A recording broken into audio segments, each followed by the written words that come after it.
மத்திய பிரதேச மாநிலத்தில் இருந்து ராஜ்யசபா தேர்தலுக்கு போட்டியிட காங்கிரஸ் தலைவர் மீனாட்சி நடராஜன் தாக்கல் செய்த வேட்புமனு தேர்தல் ஆணையத்தால் நிராகரிக்கப்பட்டிருப்பது அரசியல் வட்டாரத்தில் பெரும் பரபரப்பை ஏற்படுத்தியுள்ளது.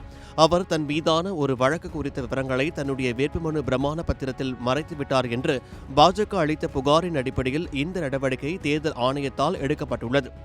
இதனையடுத்து தேர்தல் ஆணையத்தின் இந்த நடவடிக்கை பாரபட்சமானது, பாஜக ஜனநாயக படுகொலை செய்து இடங்களை பறிக்க பார்க்கிறது என காங்கிரஸ் தலைவர்கள் குற்றம் சாட்டியுள்ளனர்.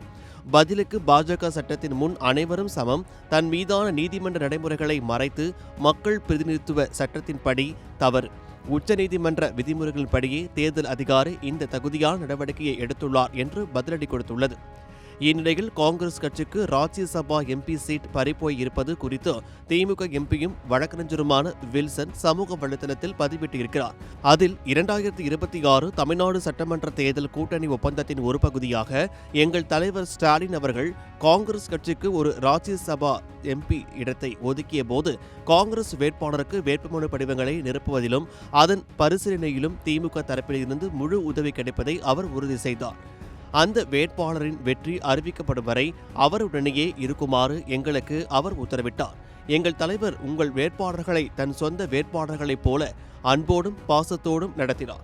அப்படிப்பட்ட ஒரு தலைவரை நீங்கள் அவமதித்துவிட்டு உங்கள் வேட்பாளரின் மனு நிராகரிக்கப்பட்டது குறித்து இதுவரை எந்த ஒரு பொது அறிக்கையும் வெளியிடாத ஒரு கட்சியில் போய் இணைந்து விட்டீர்கள்.